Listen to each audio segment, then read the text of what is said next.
Hi, I'm Tom Stevenson and welcome to Construction Business Management. Today we're going to be talking about 3 customer purchasing models. That kind of gives us a better sense of the marketing aspect for your business. And we've been talking in the last few lectures about decision-making process, buy or not buy, and marketing and construction business success, and how that ties in. So we'll be looking at that in this lecture, and in the upcoming lectures too. We'll be getting really into sort of the sales and advertising side of marketing and how it can be beneficial for the construction industry. But I think to start out with, it's very helpful for us to be looking at 3 purchasing models. That'll give us a better understanding of where are we and how to position our business well for that. If you haven't been following this series, I'll list a bunch of the previous videos in the directions down below. And if you subscribe and go under the playlist Construction Business Management to my YouTube channel, you'll see the listing of others in this particular course, and you can always go back and check them out. But for now, we'll take a look at the purchasing models, the 3 models that we'll discuss, and think about what the client does when they're seeking and trying to make a decision about a contractor and some of the questions and methods that they may go to arrive at that.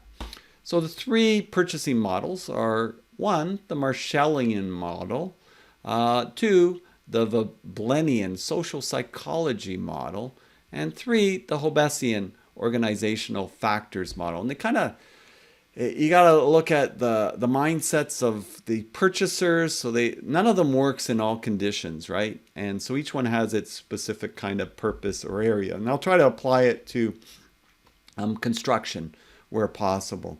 So the Marshallian model is named after the economist Alfred Marshall, and it holds that purchasing decisions are largely rational. They are conscious economic calculations that provide the greatest consumer satisfaction. So this really means that, if there's somebody that's going to buy a house, as an example, or condominium, we'll talk about other ones. So they'll carefully review the prices of homes in the area, and they'll do some comparisons. They'll make sure they can afford the mortgage and carrying costs of the home and all of that, and they've kind of done a spreadsheet, and they're very sort of analytical about it. They'll review the background of the builder and what's the rating of this builder, and does this make sense? And they'll check the access to transportation. They might even drive there during rush hour to see how long it'll take to get to work and get back. And so they're very sort of detailed about it. That would be the Marshallian model. Some owner that's or purchaser that's taken that sort of viewpoint. And you can agree that there will be a certain amount of people that they're very much like that. But not everybody is necessarily like that. The Veblennian social psychology model asserts that people's wants and behaviors are largely molded by the group to which they presently belong, going back to that tribe mentality, and the one they want to aspire as well. So there's this term that you probably heard, keeping up with the Joneses. As far as I know, keeping up with the Joneses was this cartoon that was in the early 1900s, and basically it was a comic strip, and it talked about this family that wanted to keep up with the Joneses next door, and they wanted to, the Joneses would get a new refrigerator, they wanted a new refrigerator. The Joneses would get a new car, they wanted a new car. And so they call that the theory or the concept of conspicuous consumption. And it's really directed towards attaining prestige or looking good, as opposed to just simply satisfying intrinsic needs. And I think you can also agree, I think about some ads that I've seen for condominium units. I think of one that was it was comical to me a few years ago. And this was near Avenue in Toronto, Avenue Road, south of St. Clair, and it's actually right on the south corner. And the ad said "Live privileged," live privileged, and it had this woman sort of really dressed up and pearl necklace, and it was in a Rolls Royce, I think, and there was a concierge opening the door, and it was sort of really starting to position this, sort of people that either are very affluent or people that want to have that sort of lifestyle image. And for sure, at least they're selling what they were trying to build, because I think the building is a quite nice building. So I don't think they were not being transparent in that way. But they were definitely addressing the portion of the population that thinks in those terms, which is a surprisingly large portion of the population. There's a reason why you see all these sort of glamorous ads and these types of things, because it sells. That's why. So conspicuous consumption, that model, not everybody thinks that way. Somebody that thinks this way, if they look at their numbers, they're not going to stretch themselves more than they need to just so that they can sort of stand out with their neighbors, right? Or to have sort of that sort of prestige. But there is a fair amount of people that will. So definitely there is a target audience for that, target market for that sector. And that condo developer was definitely targeting that group. So it brings about elements of status and brand association.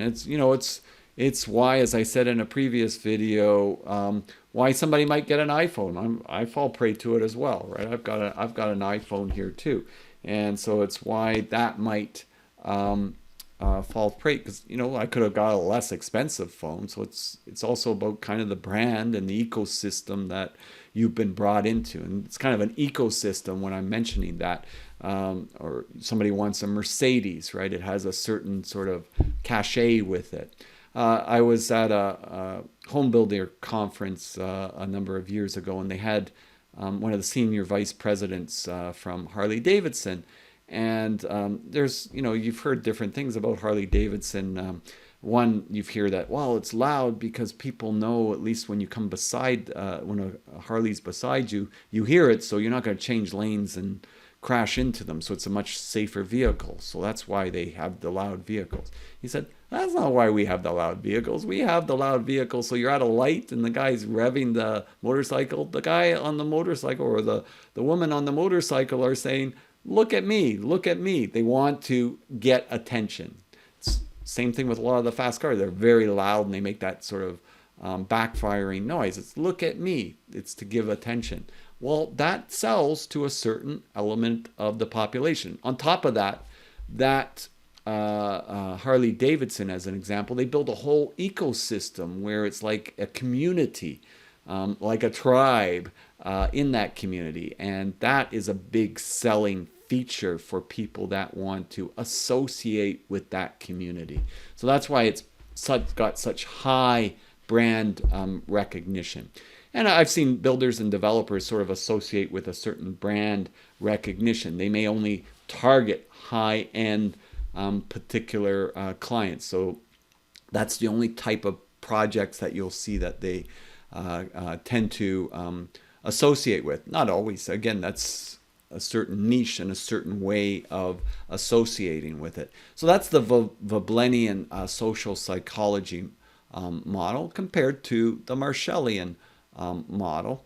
And then there's the Hobbesian organizational factors model. And this is more about organizational factor. It explains the behavior of buyers who are paid to purchase goods for business purposes, right? So this is different because this is more, we talked about in the previous video, business to customer models and business to business models. And we said, if you're a trade partner like a plumbing contractor, you might have some of your business coming from general contractors. Maybe you rough in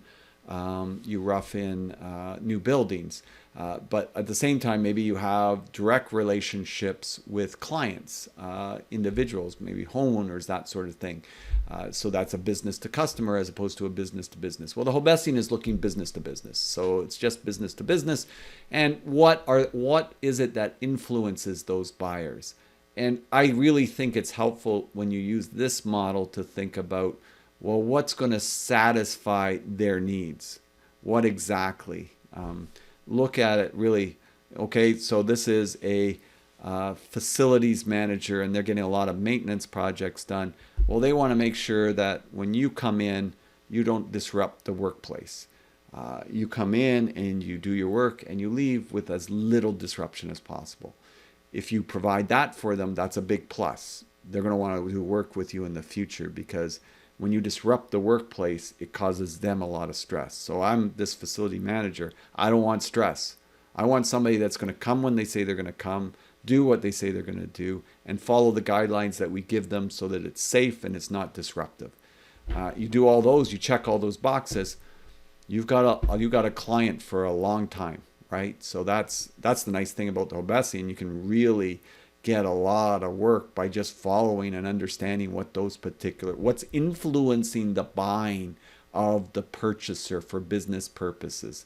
Really understanding it, because you go in there and you're just saying, oh, it's just about price, and we got the lowest price, and I'm going to go in, I'm going to go out, and whatever. We're doing our project and we're doing it the way we want to do it because this is the price we gave. We should be able to do it the way. And you're probably not going to satisfy those needs. You might get that one project, but you won't get more projects. It's really understanding who your clients are. And that's where having a few different models, that you just sort of gives you a little bit of ideas in the back of your head. What your business, who are you trying to attract? Who are you dealing with? Are you in this model?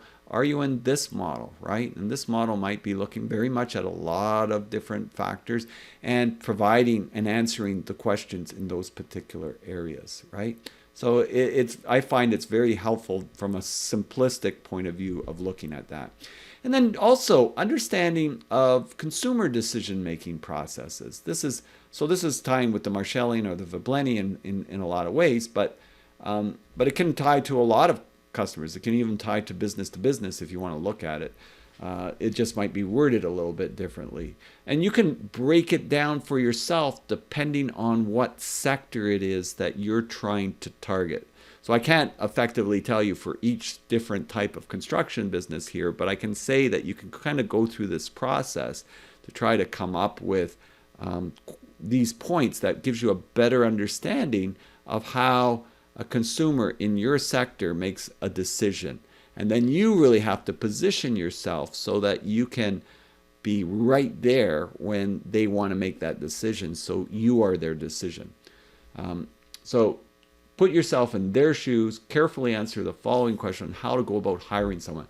The potential customer has a need or problem they want to satisfy or solve. How do you solve that? What is the problem?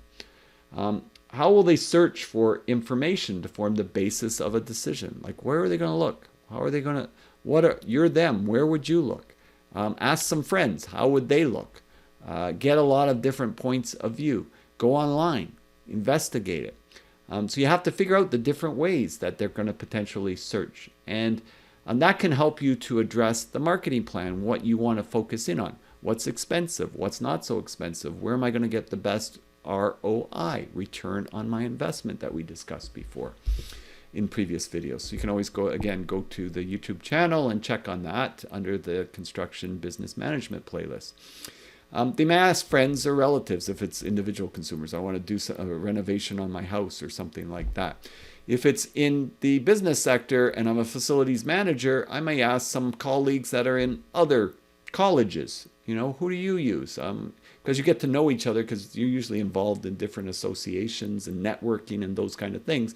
You have people in similar positions that you talk to, and you could ask them. That's what happens. Go online. How will they find? How will they search? If you search, what comes up? How can you best optimize your website so that you come up? What's the best way to increase your online presence? We'll look at some of those things in an upcoming visit, but definitely that's going to be something that we're going to have to look at. They may follow up on an advertisement they saw, right? Where do contractors advertise in our particular realm?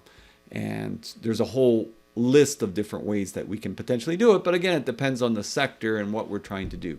One of the easiest ways we know in construction is just to post a sign outside our construction project that we're doing.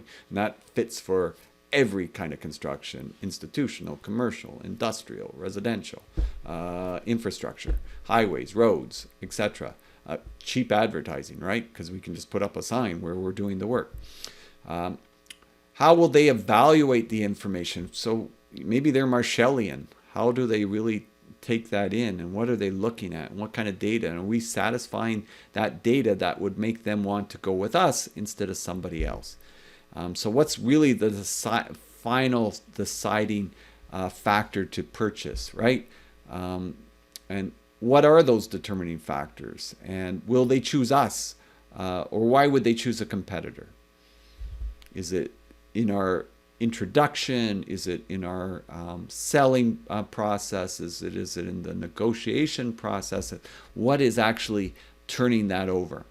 And post-purchase evaluation, that will guide future behavior. Well, if we actually got them to purchase, you know what? We want to keep them. We want them to keep coming back. So what are the things that we need to do during the construction process that wins them as a client for life? You want clients for life. In the construction field, you can go to some of the ICI sites. I remember Jeff Smith of Elliston on one of his, blogs that he does, they're listed on the Elliston website, talked about 80% plus of their business is repeat business. So you got this huge company. That's how you build a company. You keep the clients you have, and then you grow on the peripherals, and that's just going to make for a large successful entity over time. So post-purchase evaluation, ensuring that your client is satisfied, and knowing from feedback, surveying your client and seeing what are the things that they are thrilled with, and what are the things that they're not. If you don't ask, you don't get. You won't find out. And we'll talk about that more in upcoming video lectures. But I just wanted to get that across in this quick video here. How do we engage with our clients? What are the models and the ways that people think about getting that crystallize into your minds? This is going to help you as you develop your marketing plan going forward, and it's going to help your business succeed in the long run. Really understand your clients. You want to know your clients. So I'm Tom Stevenson, wishing you a wonderful day. And if you enjoyed this video, please click the subscribe and also click the notification icon so you'll be updated of future videos in this series. And we'll see you next time. Bye for now.